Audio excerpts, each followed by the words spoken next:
Bien, murió Esteban Rigui, estamos hablando del ex procurador general de la Nación, también fue ministro del Interior en la presidencia de Cámpora. Vamos a hablar de esto con Cecilia Devana, que está aquí con nosotros. Bienvenida, Ceci. ¿Qué tal? Buenas tardes, Celio. Sí, así es. Esta madrugada, bueno, Esteban Rigui murió a los 80 años.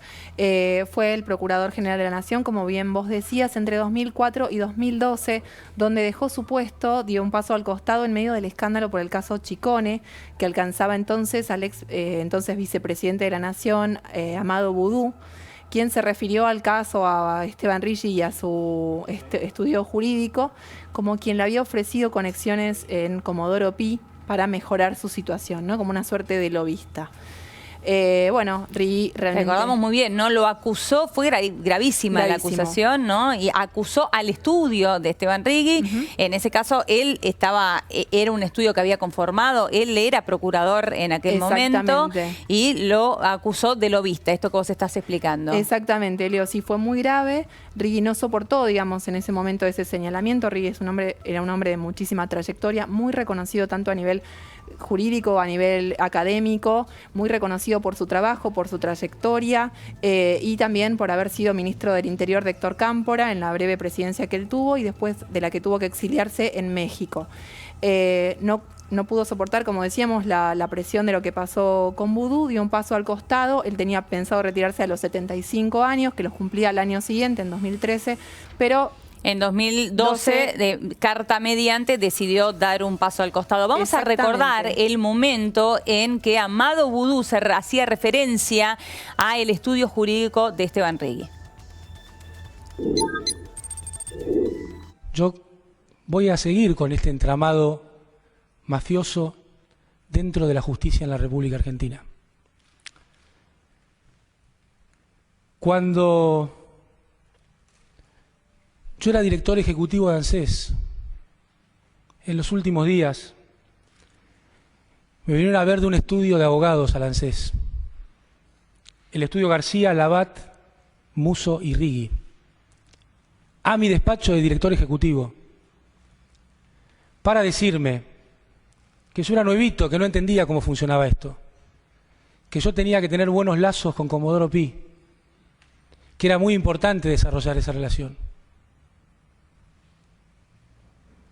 Yo es verdad era nuevito y nunca me imaginé que tenía que tener lazos con la justicia. Es más,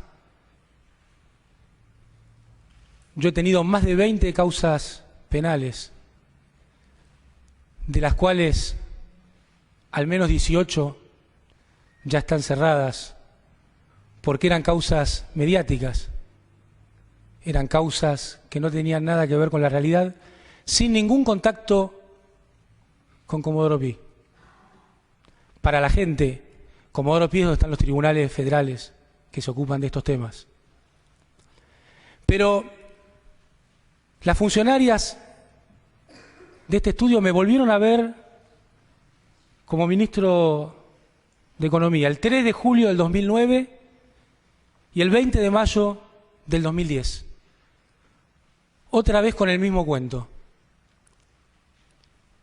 Que tenía que tener una buena relación, que ellas eran el nexo adecuado, que había que aceitar la relación con los jueces. La última vez la conversación fue muy desagradable. Yo les dije que de ninguna manera iba a ir por ese camino, que yo iba a seguir trabajando como trabajo todos los días, poniendo la cara, formando parte de un gobierno que sin duda transforma y va a seguir transformando nuestro país. Bueno, recordamos este momento en el que Amado Boudou en el Senado de la Nación hacía esta gravísima acusación al estudio jurídico de Rigui, ¿no? Quien era el procurador general de la Nación en aquel momento.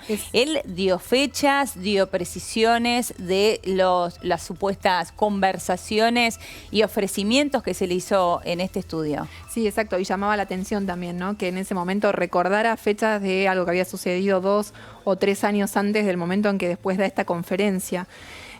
Boudou terminó preso, está preso actualmente desde hace casi 3 semanas por el escándalo Chicone. La justicia probó su participación en parte de este escándalo que tuvo que ver con la compra fraudulenta de la imprenta Chicone-Calcográfica.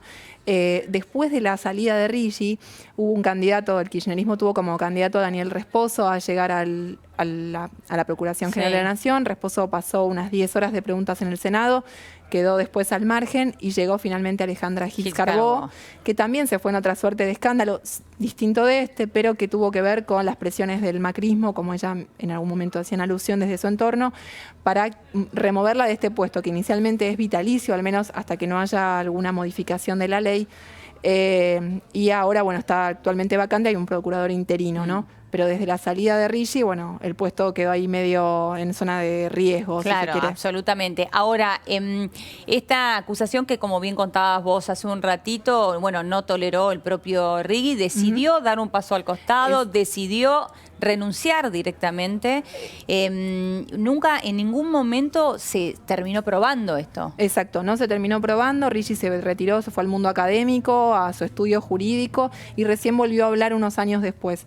No habló en su momento demasiado del escándalo, sí se supo que estaba en Nueva York cuando conoció las acusaciones de vudú y que por respecto a su trayectoria y a la tranquilidad de su familia y resguardando su idoneidad y su buen nombre y honor, decide dar este paso al costado, ¿no? Ahora, más allá de aquel momento y los enfrentamientos que tuvo con el arco kirchnerista después de su muerte, hoy lo recuerdan y lo recuerdan de otra manera. Vamos a repasar algunos de los tweets, en este caso el de Cristina Fernández de Kirchner. Lamento mucho el fallecimiento de Esteban Righi, jurista argentino con el que hace poco tiempo, luego de algunos años, nos habíamos reencontrado, dice Cristina, dando un dato también con esto, ¿no? Mis condolencias a sus familiares, compañeros y amigos. Sí, exactamente, lo tuiteé hace un rato la expresidenta a la mañana, poco después de que se conociera, ¿no? Bueno, Julio Devido desde la cárcel. Julio Devido. Esteban Bebe Righi, compañero de todas las horas, cultor del compañerismo y de la buena leche. Hasta cualquier momento, Lali y Julio Devido. Sí, otro que llama la atención, que está ahí, bueno, en Ezeiza, donde está también en Vudú. Ahí está, Carlos Tomada también, ¿no? Murió Esteban Righi, referente indispensable del derecho penal argentino, comprometido con las causas populares y los derechos humanos desde siempre. Dejó marcas imborrables en su trayectoria profesional, política y personal. Se fue un gran hombre y un amigo al que vamos a extrañar mucho. Sí. Bueno. Recalde también. Lamento profundamente la pérdida de mi querido amigo Bebe Righi y acompaño a su familia en tan triste momento. Héctor Recalde. Lo que uno se pregunta es dónde estaban todos estos amigos en aquel momento, ¿no? Sí, exactamente. Bueno, acá Aníbal Fernández, ¿no? Esteban Righi, que Dios te bendiga, querido amigo. A ver, también había mucha, digamos, discusión al interior del kirchnerismo y muchas críticas también, porque, a ver, Righi era un hombre de digamos, un camporista, si se quiere, en el mejor sentido de la palabra. Absolutamente. Claro, porque fue ministro del Interior, tenía 35 años nada más cuando asume como ministro del Interior de Cámpora y después se exilia en México, donde también se exilia Cámpora durante la dictadura militar. Y ahí vemos al otro, bueno, Jorge Tayana, el ex canciller. Murió el Bebe Righi, nos golpea su partida, destacado jurista, pero sobre todo un compañero ejemplar y gran amigo. Lo extrañaremos y se notará su ausencia. Decíamos antes, un camporista, digamos, puro, sí, de pura cepa. De pura cepa. Alberto Fernández, el hombre que lo contactó, que lo acercó al kirchnerismo. Estamos viendo ahí el tuit. Sí, de hecho, esto lo contó en diferentes redes sociales, no solamente vía Twitter. Aquí habla, bueno, dice, murió Esteban Righi, fue mi maestro y su vida fue un ejemplo para mí. Juntos trabajamos para enseñar cómo funciona el sistema penal en un Estado de Derecho. Deja una huella imborrable, pero deja también un vacío infinito imposible de llenar. Hasta siempre, Esteban. Exacto. Bueno, Alberto Fernández, el hombre que lo acercó, decíamos, al kirchnerismo en 2004. Y también, bueno, lo que planteaba un poco la contradicción interna del kirchnerismo, ¿no? Porque Righi era un hombre justicialista, un hombre camporista, un hombre que representaba, digamos, lo que el kirchnerismo decía. Y básicamente el kirchnerismo lo eyecta o lo deja salir de su puesto de procurador general para defender a un hombre como Vudú, que por gran parte del kirchnerismo nunca fue un justicialista de pura cepa. Nunca fue aceptado, ¿no? Exactamente, venía de militar en la UCD, digamos, algo que estaba básicamente en las antípodas de la formación política, ideológica del kirchnerismo, del justicialismo, ¿no? Con el cual claramente Righi tenía más afinidad. Pero bueno, en ese momento la opción priorizaron Vudú, que entonces era vicepresidente, un escándalo que escaló hasta tenerlo hoy al vicepresidente detenido. Claro, totalmente. Ahora, esto tiene que ver también con la causa, ¿no? Que estaba escalando en aquel momento, que era nada más y nada menos que el vicepresidente de la Nación queriéndose quedar con la imprenta que tenía la facultad de imprimir billetes, ¿no? Exactamente. Un escándalo realmente a nivel institucional muy grande, que en ningún momento barajó la posibilidad Vudú de correrse y ser, digamos, investigado por fuera de sus funciones.